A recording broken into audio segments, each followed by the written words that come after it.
இன்றைய சிந்தனையை சிறப்பித்து தருவாராக அற்புதமாக தவம் நடத்திய சுமதி அம்மா அவர்களுக்கு மிக்க நன்றி. SKY Yoga centre, supreme Kundalini Yoga society மற்றும் Singapore Thailand SKY meditation centre இணைந்து நடத்தும் இந்த கூட்டுத்தவ நிகழ்ச்சியிலும் சிந்தனை விளக்கத்திலும் கலந்து கொண்டு வந்திருக்கும் அன்பு உள்ளங்கள் அனைவரையும் வாழ்க வளமுடன் என்று வாழ்த்துகின்றேன். இந்த அற்புதமான வாய்ப்பை வழங்கிய பேராசிரியர் செல்வராஜ் ஐயா அவர்களுக்கும், என்னை அறிமுகம் செய்து வைத்த பேராசிரியர் எஸ்.கே. மூர்த்தி ஐயா அவர்களுக்கும் கோடான கோடி நன்றிகளை தெரிவித்துவிட்டு இன்று சிந்தனையை தூக்குகின்றோம். சிந்தனை மூலம் சீரான வாழ்க்கை. எல்லாம் வல்ல தெய்வமது எங்கும் உள்ளது நீக்கமற, சொல்லால் மட்டும் நம்பாதே சுயமாய் சிந்தித்தே தெளிவார். நமது அன்பு தந்தை அருள் தந்தை வேதாத்திரி மகரிஷி அவர்களின் அறிவுரை பாடல். அதன்படி சுயமா சிந்திச்சு நாம தெளிவு பெறுவோம். அன்பர்களே, சிந்தனை செய்மனமே, செய்தால் தீவினை அகனிடுமே, ஏன் எதற்கு எப்படி என்ற கேள்விகளால் மக்களிடையே சிந்தனையை விதைத்தவன் அறிஞன் சாக்ரட்டிஸ். சுயமாய் சிந்தித்திட சிந்தனை விதையை பாமர மக்களிடம் கூட விதைத்திட்ட ஆன்மீக விவசாயி நமது சிந்தனை சிற்பி அருள் தந்தை வேதாத்திரி மகரிஷி அவர்கள். ஏன் என்ற கேள்வி கேட்காம வாழ்க்கை இல்லை. பகுத்தறிவு பிறந்ததெல்லாம் கேள்விகள் கேட்பதனாலே. இது ஒரு சிந்திக்க தூண்டும் ஒரு பழைய திரைப்பட பாடல். நாம் அனுபவிக்கிற இன்பங்கள் எல்லாமே சிந்தனையின் மூலம் தாங்க பிறந்தது. சிந்தனையின் மூலமே முன்னேற்றம் காண முடியும். நமது சிந்தனை ஆக்கப்பூர்வமாக அறிவு நிரம்பியதாக இருந்தா அனைவருக்கும் அது உரிய நல்ல பலனை தரும். புத்தம்பது சிந்தனையால் பூமியெல்லாம் நனையட்டும், புனித வேதாத்திரியம் புவி எங்கும் பரவட்டும். சிந்தனை என்ற தலைப்பின் பாடல் பற்றிய சிந்தனையோடு துவங்குவோம். இன்பத்தில் துன்பம், இயற்கையும் கற்பனையும் சிந்தித்து அறிபவன் சிறப்பாக வாழ்வான். ஆஹா, எவ்வளவு அருமையான சிந்தனை! சிந்தனையுடன் செயலும், செயலுடன் சிந்தனையும் பந்தித்து நிற்க பழகுதல் நற்பண்பு. ஒன்றை புள்ளியாய் ஒடுங்கி நீ இரு, அன்றி விரிந்திடில் ஆராய்ச்சியோடு இரு. எண்ணத்திற்கு காவலாக எண்ணத்தையே வைக்க வேண்டும். எண்ணத்தை ஆராய எண்ணத்தால் தான் முடியும். இப்படி ஒவ்வொரு கவியிலும் சுவாமிஜி அவர்கள் நமக்கு சிந்தனை விதையை விதைச்சிட்டே இருக்கிறாங்க. சரி, இந்த சிந்தனை செய்யறது அவசியம்தானா? அது தேவைதானா? அப்படி என்றால் எப்படி அதை செய்யணும்? அது ரொம்ப ரொம்ப அவசியம், தேவை. அளவு முறை கண்டு நாம வாழ தெரிந்து கொண்டோமானால் உலகமே அமைதி நிலைக்கு வந்துடும். இந்த தத்துவம் கடினமானதே அல்ல. முனைந்து பயின்றால் இயல்பாகி போகும். ஏற்கனவே உள்ள பழக்க பதிவுகளின் காரணமாக தொடக்கத்துல கடினம் போலதான் தோன்றும். இப்போ ஒரு மோட்டார் சைக்கிளை ஸ்டார்ட் செய்யறது போலதான். வண்டி ஓட தொடங்கி விட்டது என்று சொன்னா பேலன்ஸ் தானா வந்துடும். நாம சிந்தனை செய்து கொண்டே இருக்கும் பொழுது அந்த சிந்தனையில தவறு வந்தா அதை திருத்துவதற்கு தயாராக இருக்கணும். சிந்தனையே இல்லாம வாழ்வது மிதந்து கொண்டிருப்பதற்கு ஈடாகும். வெள்ளம் வந்தா நம்ம அடித்து கொண்டு போகும், அவ்வளவுதான். நாம எங்க போகிறோம் என்றே தெரியாது, எதை பிடிக்க வேண்டும் என்று தெரியாது. இந்த நிலையிலிருந்து மாறி நல்ல வெற்றிகரமான வாழ்க்கை வாழ வேண்டும் என்று சொன்னா சிந்தனை செய்ய இன்றே இப்பொழுதே தொடங்க வேண்டும். சிந்தனை திறன் வளர சுவாமிஜி 3 வழிகளை நமக்கு சொல்றாங்க. முதல்ல திட்டமிட்டு செயல் புரியணும். 2வது விழிப்பு நிலை. 3வதாக தற்சோதனை. இவற்றில் விளைவை கணித்து அதற்கு ஏற்ற அளவிலும் முறையிலும் எண்ணம் சொல் செயல்களை பயன்படுத்துதல் தான் திட்டமிட்டு செயல்புரிகின்ற பண்பு. ஒவ்வொரு செயல் முடிவிலும் விளைவை கணித்து தான் செய்த முறை, அதில் விளைந்த தவறுகள் அல்லது நன்மைகள், இவற்றை நாம சிந்திச்சு உணர வேண்டும். ஒவ்வொரு நாள் இரவு படுக்கும் முன் அன்று தான் செய்த செயல்கள் அனைத்தையுமே நினைவுக்கு கொண்டு வந்து தன் செயல்களை சோதிக்க வேண்டும். செயலில் தவறு கண்டால் இனி அந்த தவறு ஏற்படாத உறுதி கொள்வது நலமாக இருந்தா அந்த முறைய மனதுல அழுத்த பதிவாக பதிவு செய்து கொள்ள வேண்டும். இவை எல்லாமே இணைஞ்ச முறைதாங்க அகத்தாய்வு என்ற செயல். நம்ம வாழ்க்கையில அப்பப்ப நாம எதை செய்யறது அப்படின்னு ஒரு சிக்கல் வரலாம், அல்லது பெருமளவிலான ஒரு மகிழ்ச்சி கூட வரலாம். அந்த சிக்கலிலே அழுந்தி விடக் கூடாது, அல்லது மகிழ்ச்சியிலே அழுந்தி விடக் கூடாது. இந்த சிக்கல்ல இருந்து விடுபட வேண்டிய வழி என்ன என்று நினைத்தாலே போதும். சிக்கலிலே தவித்துக் கொண்டிருக்கக்கூடிய மனம் முனையில் இருக்கின்றது. அந்த மனதின் அடியில் இறைவன் இருக்கின்றான். இறைவன் சிக்கலை தீர்த்து வைப்பதற்கு தயாராக இருக்கின்றான். இறைவன் பக்கம் திருந்துவதற்கு வழிகாண நாம முயற்சி செய்யணும். சிந்திக்கின்றவர்கள் சிக்கலுக்கான தீர்வை காண்றாங்க. சிந்தனைக்கு என்று நாம முயற்சி செய்யும் போது இறைவன் பார்த்து கொள்வான். அதைத்தான் தெய்வ புலவர் ஒரு குரல்ல, மனிதன் ஒரு அடி எடுத்து வைத்தா இறைவன் அவனை நோக்கி 10 அடி எடுத்து வைக்கிறான் என்று குறிப்பு தந்துள்ளார். அது உண்மைதான். இந்த உண்மையை நேரடியாக அனுபவபூர்வமாக பல இடங்கள்ல சுவாமிஜி உணர்ந்து இருக்கிறேன்னு சொல்லியிருக்காங்க.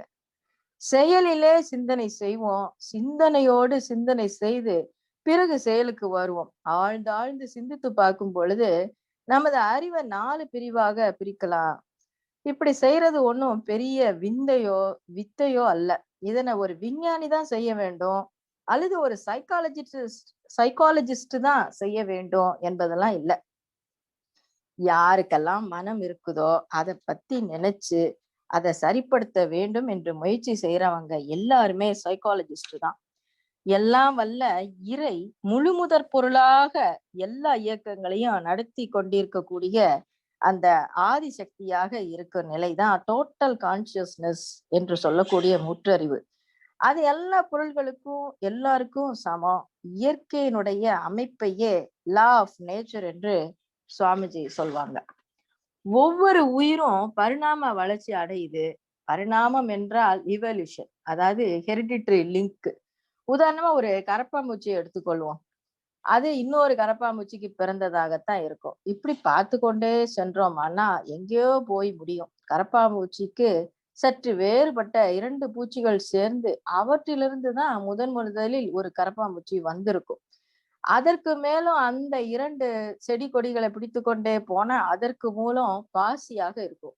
அது போல நாமும் எந்த இடத்துல போய் சேருவோம் அப்படின்னா அணு என்ற இடத்துலதான் போய் சேருவோம். அந்த அணுவிலிருந்து ஓரறிவு பொருளாக உள்ள மரம், செடி, கொடி இவற்றிலிருந்து தான் மற்றது எல்லாம் உற்பத்தியாகி இருக்க வேண்டும். அந்த அணு இல்லாத எந்த ஜீவனும் இல்லைங்க. எந்த பொருளை எடுத்து பாருங்க, ஒரு ஹெரிடிட்டரி லிங்க் இருக்குது. மாத்தி மாத்தி இன்னதன் மூலமாக வளர்ந்து ஒன்றோடு ஒன்று சேர்ந்து அந்தந்த இடத்திற்கு தக்கவாறு அந்தந்த சேர்மானத்துக்கு தக்கபடிதான் அந்த சக்தி இருக்குது, ஆற்றல் இருக்குது. அத பொட்டன்ஷியல் கான்சியஸ்னஸ் அப்படின்னு சுவாமிஜி சொல்றாங்க. அதாவது கரப்பாம்பூச்சியில எவ்வளவு சக்தி ஆற்றல் இருக்கிறது, தினமும் அத்தகைய ஆற்றல் எல்லா மக்களிடமும் இருக்கின்றது. எப்படி அந்த இருப்பு ஆற்றல் எப்படி வந்தது அப்படின்னா தாய் தந்தையர் கருவிலிருந்தே வந்தது. அதத்தான் பொட்டன்ஷியல் கான்சியஸ்னஸ் ஆக இருக்கிறது. அப்போ அடுத்து அக்வயர்டு கான்சியஸ்னஸ் அப்படின்னு சுவாமிஜி இன்னும் மேலும் விளக்குறாங்க நமக்கு. அக்வயர்ட் என்பதுல ஆயிரம் உள்ளது. இருப்பு என்பதானது பாசியாக, கரப்பானாக, பல்லியாக இப்படியே மாற்றம் அடைஞ்சு பிறகு மனிதனாக எவ்வளவு காலம் பொறுத்து வந்தது. ஆனா ஆயிரக்கணக்கான குணாதிசயங்கள் நமக்கு இருப்புல ஏற்பட்டிருக்கு. அவ்வளவு புதையல் போல இருக்குதுங்க. நாம வாழ தொடங்கிய நாளை முதற்கொண்டு இன்னைக்கு வரையில இடத்திற்கு தக்கபடி, அதாவது தேவை உணர்வு, அப்புறம் அந்த செயல் செய்யும் வாய்ப்பு, சூழ்நிலைக்கேற்ப ஒரு சிலவற்றை தான் நாம வெளிக்கொணர்ந்து பயன்பாட்டுக்கு வச்சிருக்கிறோம். இப்போ ஒரு பல்லியனுடைய குணம் கூட நம்ம கிட்ட இருக்கு. பாம்பின் குணம் இருக்கு, சிங்கத்தின் குணமும் இருக்கு, ஏன் ஒரு நரியோட குணம் கூட இருக்கு. இன்னும் எல்லா ஜீவராசிகளோட குணமும் நம்ம கிட்ட உள்ளடக்கமா இருக்கு. கோடிக்கணக்கான பிறவிகள் தோறும் தொடர்ந்து வந்த அவ்வளவு குணங்களும் நம்ம கிட்ட உள்ளன. இந்த பிறவி எடுத்த பிறகு நாம எவ்வளவு அவற்றை எடுத்து பயன்படுத்துகின்றோமோ, எவ்வளவு துரிதப்படுத்துகின்றோமோ அதுதான் இயக்கத்துல இருக்குது. அந்த இயக்கம் எப்படி வந்தது அப்படின்னா தேவை உணர்வை பொறுத்து வருது. சந்தர்ப்ப சூழ்நிலையை பொறுத்தும் வருது. சூழ்நிலையை பொறுத்து வருகின்றது. அடுத்து அறிவின் யூகத்தின் பொருட்டும் வரும். நாம ஒரு செயலை செய்கிறோம். அவ்வாறு நாம ஒரு செயலை செய்ய மனதால் எண்ணினாலும் சரி, அல்லது செய்தாலும் சரி, ஏற்கனவே அடங்கி இருக்கக்கூடிய புதையலிலிருந்து ஒன்றை கிளப்பி விட்டோம் என்றுதான் அர்த்தம். அப்படி மறுபடியும் அடிக்கடி இது செயல்பட்டு கொண்டேதான் இருக்கும். இதைத்தான் சுவாமிஜி அக்வயர்டு கான்சியஸ்னஸ் அப்படின்னு சொல்றாங்க. இது கருவமைப்பு பதிவை அடிப்படையாக கொண்டு செயல்படுது. இப்ப இந்த பதிவை நம்ம அருள் தந்தையோட வாழ்க்கையோட ஒப்பிட்டு மேலும் நாம நல்லாவே புரிஞ்சு கொள்ளலாம். சுவாமிஜியோட பெற்றோர்கள் தவம் இருந்து அவரை பெற்றெடுத்தாங்க. பெற்றோர்கள் ஊருக்கு சலியாம உழைப்பு கொடுத்தாங்க. அவரோட தந்தையார் நாட்டு மருந்துகளை கொண்டு இலவசமாக வைத்தியம் செஞ்சாங்க. தாயாரும் குழந்தை மருத்துவம், பெண்கள் மருத்துவம் இவற்றை எல்லாம் ஓடி ஓடி போய் செஞ்சாங்க. அப்போ இந்த பதிவு சுவாமிஜி கிட்ட ரொம்ப சிறப்பா வெளிப்பட்டது. சிறு வயதிலேயே தறி நெசவு செய்து அவற்றிலும் கைதேர்ந்த வல்லுநராக திகழ்ந்தார். ஆயுர்வேத மருத்துவம் படித்த ஒரு மருத்துவர், ஹோமியோபதியும் கற்று தேர்ந்த வல்லுனர். ஒரு ஏழையோட குழந்தைக்கு இருதய ஓட்டைய வெறும் 2 ரூபாய் செலவுல ஹோமிய மருந்தை கொடுத்து கூட அன்றைக்கு குணப்படுத்தினார். தன்னோட வறுமையை போக்கிக் கொள்ள தாம்பூல மாத்திரை, ஞாயிறு பல்பொடி இவற்றையெல்லாம் தயாரிச்சு விற்பனை செஞ்சாங்க இளமை காலத்துல. இப்ப நெசவு தொழிலையும் ஒரு புதுமையை புகுத்தினாங்க. வேதாத்திரி பச்சை என்ற ஒரு வித்தியாசமான நிறத்தை துணிகளுக்கு சாயம் ஏற்றுவதிலும் கைதேர்ந்த நிபுணராக சுவாமிஜி திகழ்ந்தாங்க. பொதுவா தமிழ்ல ஒரு பழமொழி சொல்லுவாங்க, தாய் 8 அடி பாஞ்சா குட்டி 16 அடி பாயும்னு. இது சுவாமிஜி வாழ்க்கையில முற்றிலும் உண்மையாயிடுச்சு. தந்தையாரோட நெசவு தொழில அவரை விட இன்னும் சிறப்பாக சுவாமிஜி நெசவு செஞ்சாங்க. அவரை விட இன்னும் பல மடங்கு பெற்றோர்களை விட ஊருக்கு பல மடங்கு உதவி செஞ்சாங்க. பக்தி மார்க்கத்துல வளர்க்கப்பட்டதுனால ஞான மார்க்கத்திலும் ரொம்ப எளிதாக நுழைஞ்சாங்க சுவாமிஜி. வைத்திய பூபதி கிருஷ்ணாராவின் மூலம் புருவ மத்தியில தவம் செய்ய சூட்சுமத்தை கற்றுக்கொண்டு பரஞ்சோதி மகானிடம் ஆகினை துரியம் சாந்தி தவத்தையும் நல்லபடியாக கற்றுக்கொண்டு அவரோட அறிவை மேலும் மேலும் விரித்து ஆய்வு செஞ்சார். இப்படி ஆய்வு செஞ்சு கொண்டே இருக்கும் போதுதான் வள்ளலாரோட புத்தகத்தை அவர் படித்து கொண்டு இருக்கக்கூடிய ஒரு சந்தர்ப்பம் கிடைச்சது.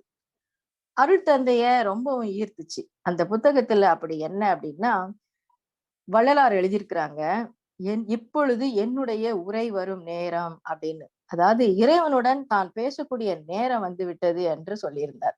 இதை ஆழ்ந்தாழ்ந்து படித்து அருள் தந்தை சிந்தித்து கொண்டே இருந்தாங்க.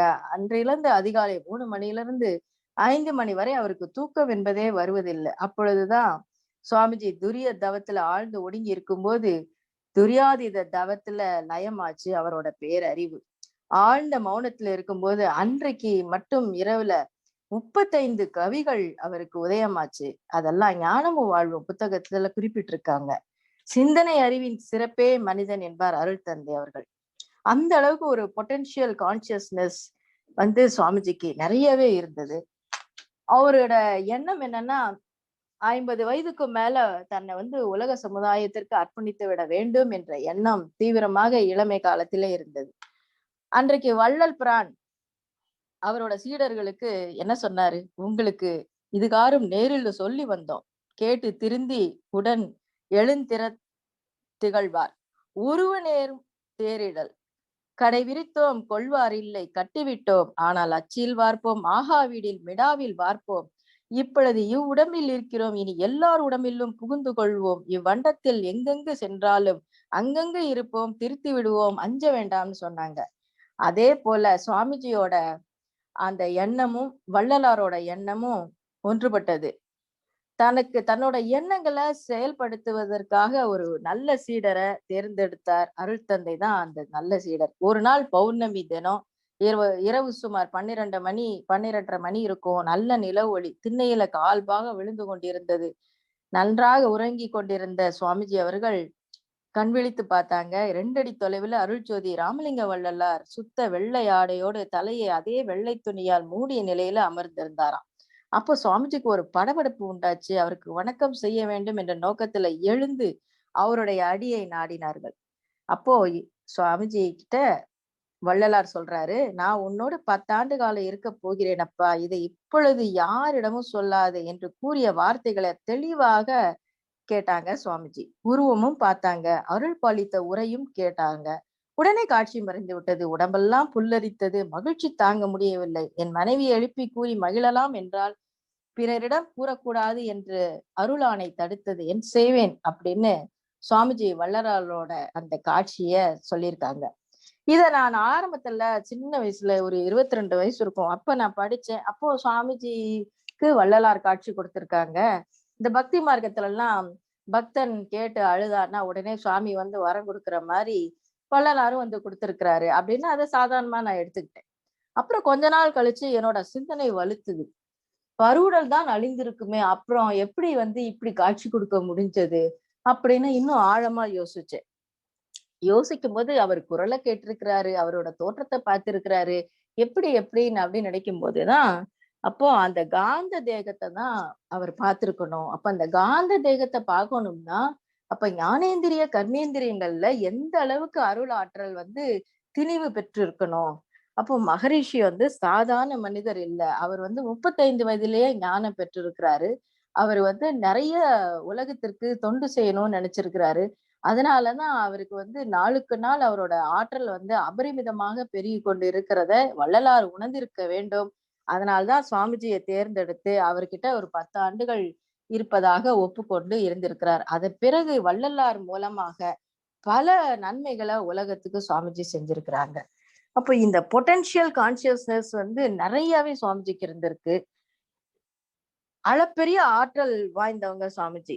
எப்படின்னா ஒரு தம்பதிகள் வந்து குழந்தை பேர் இல்லாம மகிழ்ச்சியை போய் சந்திக்கிறாங்க. நாங்க நீண்ட காலமா குழந்தை பேர் இல்லாம தவிக்கிறோம் சாமிஜி அப்படின்னு சொன்ன உடனே சுவாமிஜி அருட்காப்பிட்டு அவங்களுக்கு வாழ்த்தி அனுப்புறாங்க. சில மாதங்களில் அந்த பெண்மணி தாய்மை அடைகிறாள். அப்பொழுது அவங்க வீட்டுக்கு ஒரு 7 திருடங்க வந்து கத்துறாங்க. அவங்க செயினை பிடிச்சி இழுக்கிறாங்க. அவங்க கணவரை ஓங்கி தடியால அடிச்சிடுறாங்க. அப்போ அந்த 2 பேரும் கத்திட்டு சுவாமிஜி வேதாத்ரி காப்பாத்து காப்பாத்து என்று சொல்லி மயங்கிடுறாங்க. அவங்க வீட்டுல இருந்து ஒரு 3 வீடு தள்ளி காவல்துறை கண்காணிப்பாளரோட வீடு இருந்திருக்கு. அவருக்கு செய்தி கேள்விப்பட்டு சில நாட்கள்ல அந்த திருடங்களை பிடிச்சிடுறாங்க. பிடிச்ச உடனே நீங்க அங்க போனீங்களேடா, என்ன திருடாம வந்துட்டீங்க, என்னாச்சு அப்படின்னு கேட்டப்ப அவங்க சொல்றாங்க, அந்த அம்மா கத்துனாங்க, அவரு சுவாமி வேதாத்திரி காப்பாத்துன்னு சொன்னாரு. அப்போ ஒரு கிழவன் தடியுடன் வந்து அந்த தடிய சுற்றின விதத்துல நாங்க பயந்துட்டோம். இவர்ட்ட மாட்டினா தொலைஞ்சோம் அப்படின்னு சொல்லி நாங்க வந்துட்டோம்னு சொல்றாங்க.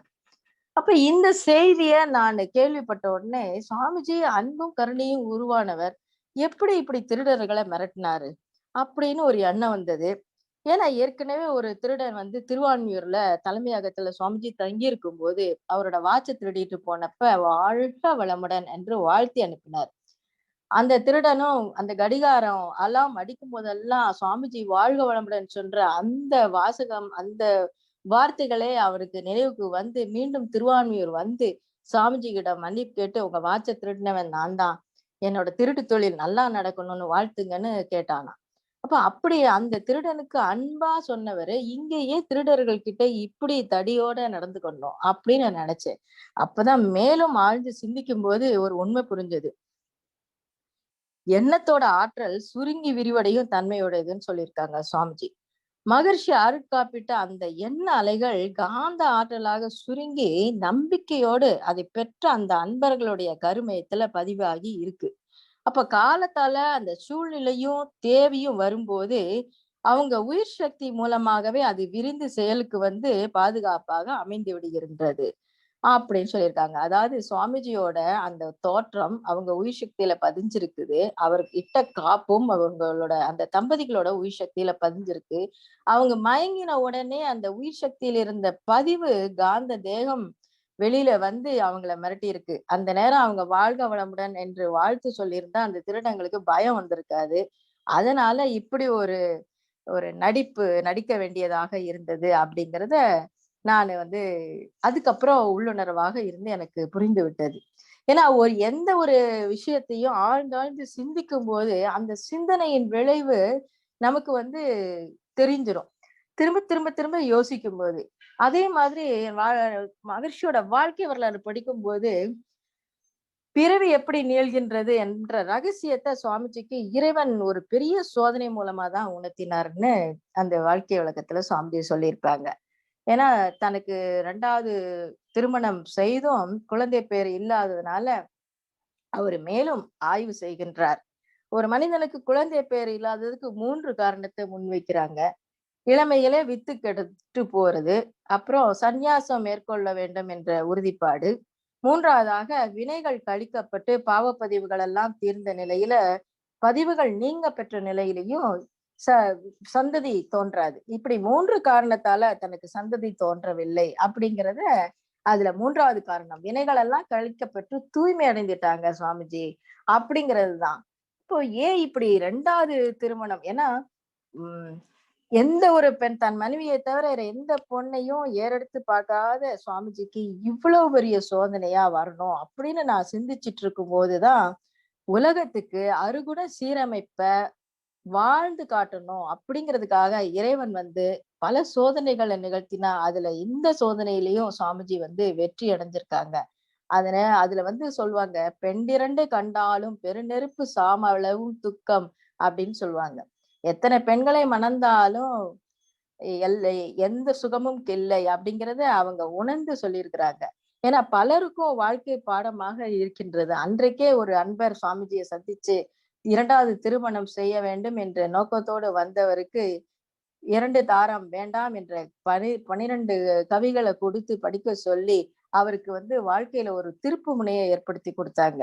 அவர் வந்து பெற்றோர்களோட நிர்பந்தத்தால இன்னொரு திருமணம் செய்ய வேண்டும் என்று குழப்ப நிலையில வந்து அவருக்கு சுவாமிஜி வந்து விளக்கம் கொடுத்தாங்க. அப்படி தன்னோட வாழ்க்கை மூலமாகவே பல ரகசியங்களை பல மக்களுக்கு சொல்லி புரிய வச்சிருக்கிறாங்க மகரிஷி. இப்போ இந்த பொட்டன்ஷியல் கான்சியஸ்னஸ் வந்து மனிதனிடம் எப்படியெல்லாம் மேலும் செயல்படுதுன்னு பார்க்கலாம். இப்போ ஒரே குடும்பத்துல 2 பேர் இருக்கிறாங்க. அதாவது அண்ணன் தம்பி எடுத்துக்குவோம். அதுல ஒருத்தர் வந்து தன்னோட அறிவை இன்ஜினியரிங் கல்லூரியில செலுத்துறாரு. அப்ப அதே துறையில தன்னுடைய உடல் சக்தி, அறிவின் சக்தியை பயன்படுத்துறாரு. இன்னொருத்தரு விவசாயத்துல ஈடுபடுறாரு, பயிற்சி செய்யறார். 2 பேரும் 10 வருடங்கள் பயிற்சி செய்யறாங்க. அந்த 10 வருட பயிற்சிக்கு பிறகு விவசாயத்துல ஈடுபட்ட நபர் விஞ்ஞானத்துல அல்லது என்ஜினியரிங் துறையில வேலை பார்க்க முடியாது. என்ஜினியரிங் வேலை செய்தவங்க விவசாயத்தை பார்க்க முடியாது. 2 பேருக்கும் பொட்டன்ஷியல் ஒன்னா தான் இருந்துச்சு. ஆனா மேற்கொண்ட பயிற்சியில இந்த இயக்கத்துல மாறுபட்டது. நம்மிடம் நல்லதும் இருக்குது, கெட்டதும் இருக்குது. அதாவது மூட்டைகளாக அடுக்கி வைக்கப்பட்ட கர்மங்களில துன்பத்திற்கு உரியதும் இருக்கின்றது, இன்பத்திற்கு உரியதும் இருக்கின்றது. நம்ம போகிற போக்குல எது எது நம்ம கண்ணுல படுதோ, புலன்கள்ல படுதோ, அது அப்படியே நம்ம எடுத்துக்கொண்டு அந்த மூட்டையை இறக்கி வச்ச மாதிரிதான் அதுல துன்பம் என்கிற மூட்டை இருக்குது பாருங்க. அதை அனுபவிச்சுதான் ஆக வேண்டும். இன்பத்தை அனுபவிக்கிற நேர்கின்ற போது எவ்வளவு மகிழ்ச்சியாக ஏற்றுக்கொள்றோம். அத போல துன்பத்தையும் ஏற்றுக்கொள்ள வேண்டியதை தவிர வேறு வழியே இல்லை. சிந்தனையோடு செயல் இருந்தா எனக்கு என்ன வேணும், இது செஞ்சா என்ன விளையும் என்று எண்ணும் போது நல்லதை மாத்திரம் எடுத்துக்கொண்டு மீதி அப்படியே டார்மட்டாக இருப்புல போட்டு வைத்து விட வேண்டும். இப்ப நல்லதையே செய்ய செய்ய நல்ல எண்ணங்கள், நல்ல செயல்கள், நல்ல வாழ்க்கையே வந்துடும். அப்போ அந்த சிந்தனை என்ற ஓட்டம் தான் அதனுடைய வேகம் இருக்குது பாருங்க. அது இறைநிலையோடு அதனோட அடித்தளத்துல ஆதாரமாக இருக்கக்கூடிய அந்த பேசிக் கான்சியஸ்னஸ் வரைக்கும் ஃபோக்கஸ் ஆயிடும். இப்ப ஆழ்ந்து சிந்திச்சு பார்த்தோம்னா அந்த அளவுக்கு போக போக அந்த இருப்பிலிருந்து, அந்த இயற்கை அமைப்பிலிருந்து, இயற்கை ரகசியத்திலிருந்து, தெய்வ நிலையிலிருந்து என்ன வேண்டுமோ அதை நம்ம எடுத்துக்கொள்ளலாம். இப்ப தெய்வ நிலையில என்ன இருக்குது தெரியுமா? தெய்வ நிலையிலிருந்து அணுவாகின்றது. அப்ப அதுவே நுண்ணிய இயக்கமாகுது. அப்ப அந்த அணுக்களோட கூட்டுனால பிரபஞ்சம் ஆகுது. அதனுடைய சேர்க்கையினால பல கோடி ஜீவன்கள் ஆயிற்று. எல்லாமே தெய்வமாக தெய்வத்தினுடைய பிரதிநிதி போல இருக்கிறதுனால இங்கே இயங்கிக் கொண்டிருக்கக்கூடிய அத்தனைக்கும் அறிவும் தன்மையும் இருக்குது. இதுதான் தெய்வ நிலை. இப்ப நாம சிந்திக்கிற போது நம்மளுடைய உள வேகத்தை இயற்கையுடைய அடித்தளத்திற்கே நாம போறோம். சுவாமிஜி சொல்றாங்க, you crossing the potential consciousness. அதோடு இல்ல, ஸ்டாட்டிக் கான்சியஸ்னஸ், டோட்டல் கான்சியஸ்னஸ் வரைக்கும் நம்மளோட அறிவு வந்து விரிந்து விரிந்து சொல்லும். அப்ப அங்க போகிற போது நமக்கு என்னென்ன வேண்டுமோ, என்னென்ன தெரிய வேண்டுமோ அது தெரியும். இப்ப அதுல இருந்து என்னென்ன எடுக்க முடியும், என்னென்ன எடுக்க கூடாது அப்படின்னு நம்ம தெரிந்து கொண்டா, எப்பொழுதும் நல்லனவே வந்து கொண்டிருக்கும். எண்ணம் வர வர நல்லது செய்ய செய்ய பயன் கண்டார்கள் மகான்கள், பேரறிஞர்கள்.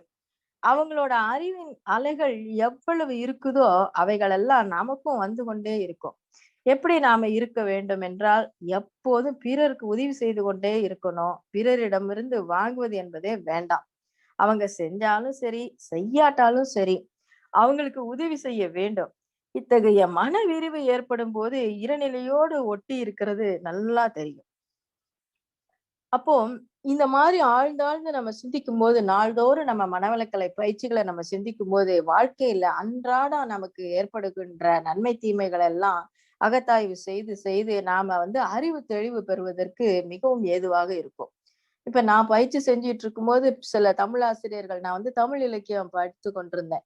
அப்ப தமிழாசிரியர்கள் கிட்ட சில நுட்பமான கேள்விகள கேட்கும்போது, அவங்களுக்கு தெரிஞ்சத சொல்வாங்க. ஆனா, அன்றைக்கெல்லாம் எதிர்த்து பேச முடியாது. சரிங்க அப்படின்னு சொல்லிட்டு பேசாம வந்துருவேன். ஆனா, எனக்குள்ள அந்த கேள்வி தாக்கம் இருந்து கொண்டே இருந்தது. சில இலக்கியங்கள படிக்கும்போது, சில கருத்துக்கள் என்னோட அறிவு ஏற்றுக்கொள்ளவில்ல. அப்போ பெரியவங்கள எதிர்த்து பேசக்கூடாதுன்னு நாங்க எங்க காலத்துலலாம் ரொம்ப தன்னடக்கமா இருந்துட்டோம். ஆனா, நான் கேட்ட கேள்விக்கு அருட்தந்தை அவர்கள் தான் சிறப்பாக பதிலளித்தாங்க. எப்படின்னா, வேதாத்திரிய சிந்தனைக்கு வந்த பிறகு மணிமேகலை காப்பியத்துல ஒரு ஆய்வு செஞ்சேன். அதுல பதிவுகள பற்றிய விஷயங்கள் நெறையவே இருக்கின்றது. இப்போ மணிமேகலை வந்து ஒரு புத்த துறவி பெண்ணு. ஆனா, அவளோட பூர்வீகத்த ஆய்வு செஞ்சு பார்த்தா, கணிகை குலம், தாசி குலத்துல அவங்க அம்மா மாதவி இருந்தாங்க. அவங்க கோவலன் ஒருவனுக்கே வாழ்க்கை துணையாக இருந்து அவர்கிட்ட உண்மையா இருந்து இந்த குழந்தைய பெற்றெடுத்தாங்க. இப்படி கணிகை குலத்தில் இருந்த ஒரு இடத்துல, இப்படி ஒரு புத்த பெண், ஒரு ஞான பெண் எப்படி அவதரிச்சிருக்க முடியும்னு என்னோட கேள்வி வந்தது. அப்போ கோவலன், கண்ணகி இணைந்து குடும்ப வாழ்க்கையை நடத்தி கொண்டு இருக்கும்போது, கோவலன் கண்ணகியை விட்டு பிரிந்து மாதவியுடன் சேர்ந்தான். கண்ணகிக்கு பிறவி பயனை தீர்க்கக்கூடிய கர்ம பதிவுகள் இல்ல. அவ முற்றிலும் சாமிஜி மாதிரி ரொம்ப தூய்மையான பதிவுகளோட இருந்தாங்க. அதனால அவகிட்ட கண்ணகி கிட்ட கோவலன் வாழ்ந்து கண்ட அந்த தெய்வீக பதிவோடு மாதவியை சந்திக்க வருகின்றான். அப்போ கண்ணகியோட அந்த தெய்வீக பதிவு கோவலன் கிட்ட அன்றைக்கு சமுதாய தேவை என்ன? ஒரு ஞான பெண் வேண்டும் என்ற சமுதாய தேவை காரணமாக அந்த தெய்வ பெண்ணோட வாழ்ந்து கண்ட அந்த தெய்வீக பதிவோட கோவலன் மாதவியை சந்திக்கும் பொழுது, மணிமேகலை என்ற ஒரு ஞான பெண் தோன்றியிருக்கிறாள் என்ற ஒரு உள்ளுணர்வு ஞானம் எனக்கு கிட்டியது. இத ஒரு தமிழாசிரியர் கிட்ட நான் சொன்னேன். அவங்க மனவளக்கலை பயின்ற தமிழாசிரியர். அதனால இந்த கருத்த ஒத்துக்கொண்டாங்க. அதேபோல் நம்ம இன்னொரு நட்புக்கு இலக்கணமாக இன்னொரு ஒரு உண்மை நிகழ்ச்சிய சொல்றேன். உங்களுக்கு எல்லாம் தெரிஞ்சிருக்கும். பிசிராந்தையார்ன்னு ஒரு புலவர் இருந்தாரு. அவருக்கு வயதானாலும் அவருக்கு தலைமுடி நரைக்கவே இல்ல. அதுக்கு அவர் என்ன காரணம் சொன்னாருன்னா, "யாண்டு பலவாகியும் நரையில நாதல், மாண்ட என் மனைவியோடு மக்களும் நிரம்பினர்" அப்படின்னு சொன்னாரு. ஏன்னா, அவரோட மனைவி நல்லவ, மக்கள் நல்லவங்க, அரசன் நல்லவன், மைந்தர்கள், புதல்வர்கள் எல்லாம் நல்லவங்க. அதனால எனக்கு கவலை இல்ல. அதனால நான் இளமையா இருக்கேன்னு அவர் சொன்னாருன்னு கதையில சொல்லுவாங்க. இது உண்மையா நடந்தது. அப்ப அவரோட புகழ, நட்ப விரும்பி ஏற்றுக்கொண்டார் கோப்பெருஞ்சோழன் என்ற ஒரு அரசர். 2 பேரும் ஒருத்தர் ஒருத்தர் பார்த்து கொள்ளாமயே நண்பர்களாக இருந்தாங்க. செவி வழி செய்தி மூலம், ஓலை செய்தி மூலமா நட்பு வளர்ந்து கொண்டே இருந்தது. இறுதியாக ஒரு திருப்புமுனை கோப்பெருஞ்சோழன் வாழ்க்கையில நடந்தது. என்னன்னா, அவனோட மைந்தர்கள் சரியில்ல. அவனுக்கு வாழ பிடிக்கல. அப்போ இறுதியாக சாவதற்கு முன்னாடி பிசிராந்தையர் புலவர நேரில் சந்திக்க வேண்டும் என்று செய்தி அனுப்புறான். அப்ப பிசிராந்தையர் புலவரும் வராரு. வந்த உடனே இருவரும் வடக்கு திசையில உக்காந்து உயிர விட்டாங்க அப்படின்னு இலக்கியத்துல, தமிழ் இலக்கியத்துல சொல்லியிருக்காங்க. அப்ப இத எங்க ஆசிரியர் பாடம் நடத்தி கொண்டிருக்கும் போது என் அறிவு இது ஏத்துக்கொள்ளவே இல்ல. அவரு கவலை இல்லாம ரொம்ப சந்தோஷமா இருக்கிறவரு, கோப்பெருஞ்சோழனுக்கு புத்தி சொல்லி திருத்தாம, இப்ப இவர் கூட வடக்கு திசையில உட்கார்ந்து எதுக்கு உயிரை விடணும்? இதுல ஏதோ ஒரு சூட்சுமம் இருக்கு. இவங்க எதையோ திரிச்சு எழுதியிருக்கணும் அப்படின்னு என்னோட அறிவு சொல்லுச்சு. அப்ப படிக்கிற காலத்துல ஆசிரியர்களை நம்ம எதிர்த்து பேச முடியாது. அவங்க சொன்னதை அப்படியே கேட்டுக்கொண்டோம். அப்புறம் வேதாத்திரியத்துக்குள்ள வந்த பிறகு தவம் செஞ்ச உடனே மீண்டும் நானு அந்த கேள்விய அசை போட்டேன். அப்பதான் எனக்கு ஒரு உண்மை புரிஞ்சது. வடக்கு திசையில வான்காந்த சக்தி அபரிமிதமாக வந்திருக்கு. அவர் பிசிராந்தையார் புலவர் வந்து கோப்பெருஞ்சோழனுக்கு குண்டலினி யோக தீட்சை கத்துக் கொடுத்து இருவரும் தவம் செய்து இறை இன்பத்தோட லயிச்சிருந்து முக்தி அடைஞ்சிருப்பாங்க அப்படிங்கிற ஒரு உள்ளுணர்வு ஞானம் எனக்கு வந்தது. இதையும் அந்த மனவளக்கு கலை தெரிந்த ஒரு பேராசிரியர் கிட்ட நான் வந்து சொன்னேன். அப்போ இந்த விளக்கம் தான் எனக்கு உள்ளுணர்வாகப்படுதுங்க ஐயா, இது சரியான்னு கேட்டேன். அவங்களும் ஆமாம்மா சரிதான் சரிதான்னு சொன்னாங்க. அப்போ நம்மளோட பார்வை எல்லாமே விரியுது. வேதாத்திரிய சிந்தனைகள் நாள்தோறும் நமக்குள்ள ஊற ஊற இப்ப எதை படித்தாலும் எதை கேட்டாலும் எதை சிந்தித்தாலும் எது சரி எது தவறு என்ற ஒரு விஷய ஞானம் நமக்கு வந்து இயல்பாகவே வருது. இதுக்கு முன்னாடி எல்லாம் பார்த்தோம்னா நம்மளோட அறிவு வந்து ஒரு எல்லை கட்டி ஒரு குறுகிய நிலையில இருந்தது. அப்போ சிந்தனை வந்து விசாலமாக இல்ல. அப்ப எதுலயுமே யார் என்ன சொன்னாலும் கண்டதே காட்சி கொண்டதே கோலம் என்ற அளவுக்கு மனம் வந்து நுணுகி போகாம குறுகி இருந்தது. காரணம் நம்ம வந்து தவம் பயிலாதது காரணம் ஒண்ணு அந்த காலம். தவம் பயின்ற பிறகு தத்துவ ஞானத்தையும் சேர்ந்து நாம அகத்தாய்வு செய்யும் போது நம்மளுக்கு அறிவு தெளிவு ஏற்படுது. இப்ப இந்த அறிவு தெளிவு ஒவ்வொரு மனிதனுக்கும் சிந்தனையின் மூலமா தான் விரியுது. ஒரு அன்பர் என்ன பண்ணாரு, சுவாமிஜி கிட்ட அடிக்கடி கணவன் மனைவிக்கிடையே சண்டை வருகிறதே ஏன் சுவாமின்னு கேட்டார். அப்போ சுவாமிஜி கிட்ட அவர் கேட்கும்போது தலைவலியும் கூடவே வருமே அப்படின்னு சுவாமிஜி சொன்னாங்களாம். ஆமா சாமிஜி அப்படின்னு அவர் சொன்னாராம். இப்ப தலைவலி ஒரு ஆணுக்கோ அல்லது பெண்ணுக்கோ அடிக்கடி வருகிறது என்றால், அதுவும் திருமணமான பிறகு வருகிறது என்றால், கணவன் மனைவிக்கு இடையில அவமதிப்பு மூலம் பிணக்கு எவ்வளவுக்கு எவ்வளவு ஒவ்வொரு நாளைக்கும் வருகின்றதோ அதுவெல்லாம் கட்டாயமாக நரம்பு சம்பந்தப்பட்ட நோயினால தான் கொண்டு போய் விடும். பக்கவாத நோயில கூட கொண்டு வந்து விடும். அதனால கணவன் மனைவி உறவுல 2 பேருக்கும் ஒற்றுமை இல்லாத ஒருவித வெறுப்பு, ஒருவரை ஒருவர் சபித்துக் கொள்ளும் சூழ்நிலை இருந்தா அது நேரடியாக வியாதியை உண்டாக்கலாம்.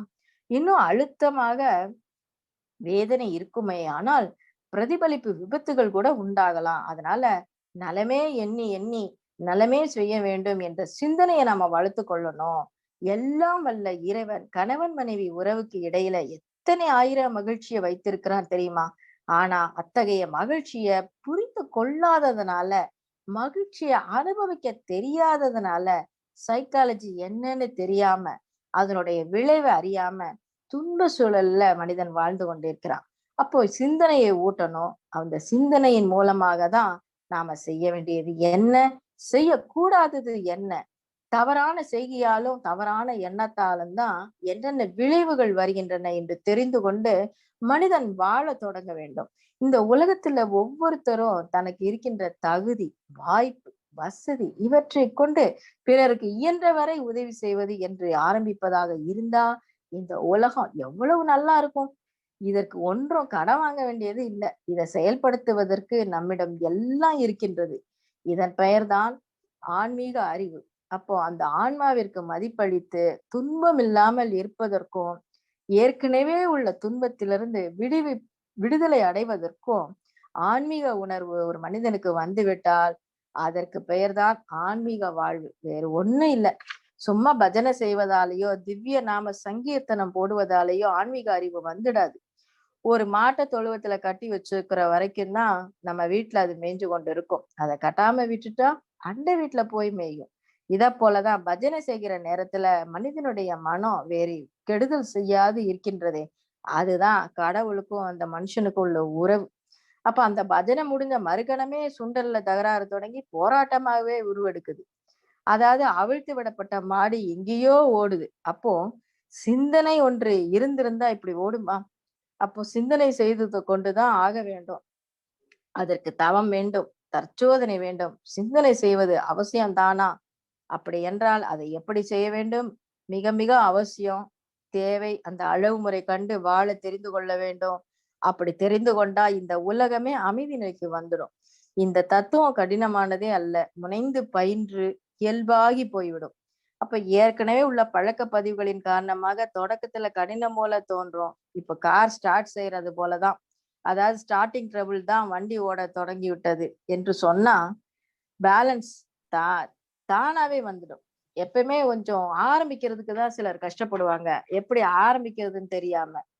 அப்போ அந்த ஆரம்பிக்கிறதுக்கு நாம முனைந்து செயல்படணும், பயிற்சி செய்யணும்.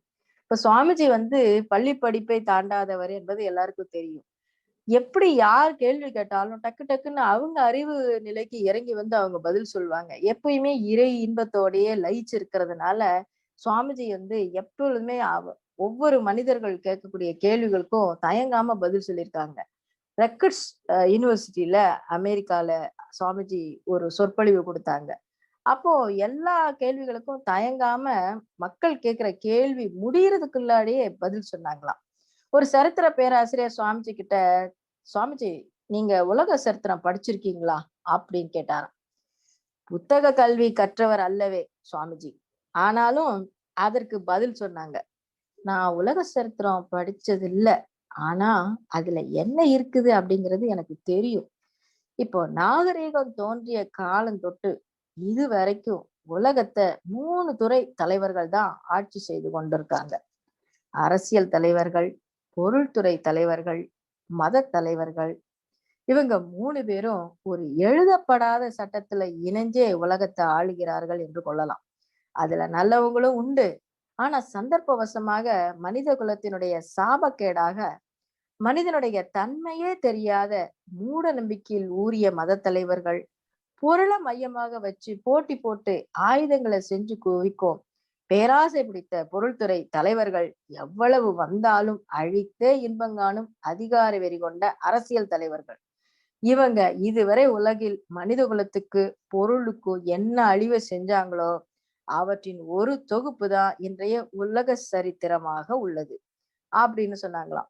The collection of all the reunition of men and materials on the world by greedy industrialists, barbarous politicians and superstitious religious heads, that is our world history அப்படின்னு சொன்னதை எல்லாரும் ரொம்ப உண்மைன்னு சொல்லி கைத்தட்டி கரகோஷம் எழுப்பி ஆமோதிச்சாங்களாம்.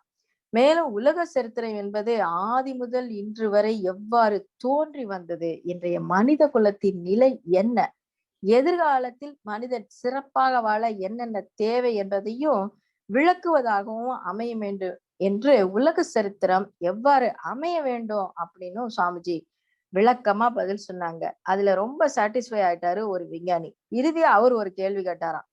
எந்த பல்கலைக்கழகத்தில் படிச்சீங்க சுவாமிஜி அப்படின்னு கேட்டாங்களாம். Swamiji which university you have studied அப்படின்னு கேட்ட உடனே பதில் சொன்னாங்க Maharishi. I have studied the city of universe. அதாவது இந்த பிரபஞ்சத்திலிருந்தே அனைத்தையும் படித்துக் கொள்கிறேன். இந்த பிரபஞ்சத்தை எடுத்துக்கொண்டு அதில் உள்ள ஒவ்வொரு பொருளாக ஆராய்ந்து ஆராய்ந்து படித்தேன். அந்த படிப்பு தான் எனக்கு உண்டு என்கிறார்கள். அப்போ இப்போ எந்த துறை, இப்போ ஒரு மருத்துவர்னா அவர் மருத்துவத்துறையில மட்டும்தான் தன் அறிவை செலுத்தி வச்சிருப்பாரு. ஒரு விஞ்ஞானினா அது விஞ்ஞானத்துல மட்டும்தான் அறிவை செலுத்தி வச்சிருப்பாரு. ஆனா சுவாமிஜி பாத்தீங்கன்னா சுகாதாரம், மனோ தத்துவம், அரசியல், பொருளாதாரம், விஞ்ஞானம் இப்படி பலமுக பார்வை அவருக்கு உண்டு. பல்முக துறையிலையும் அவர் ஞானம் பெற்றிருப்பதற்கு காரணம் தவம், இந்த தற்சோதனை, இந்த ஞான வாழ்க்கை தான். அதனால நாம இந்த எந்த ஒரு சிக்கலிலும் நாம மாட்டிக்கொள்ளாம அயரா விழிப்பு நிலையுடன் இருந்து சுவாமிஜியோட பயிற்சிகள் எல்லாம் மிக சிறப்பாக செய்து நாம வெற்றி நடை போடுவோம் என்று கூறி இத்துடன் இந்த சிந்தனையை நிறைவு செய்கின்றேன். நாம் அனைவரும் அருட்பேராற்றல் கருணையினாலும் குருவின் ஆசையினாலும் உடல் நலம், நீளாயுள், நிறை செல்வம், உயர் புகழ், மெஞ்ஞான ஓங்கி வாழ்வோம். வாழ்க வளமுடன். நன்றி.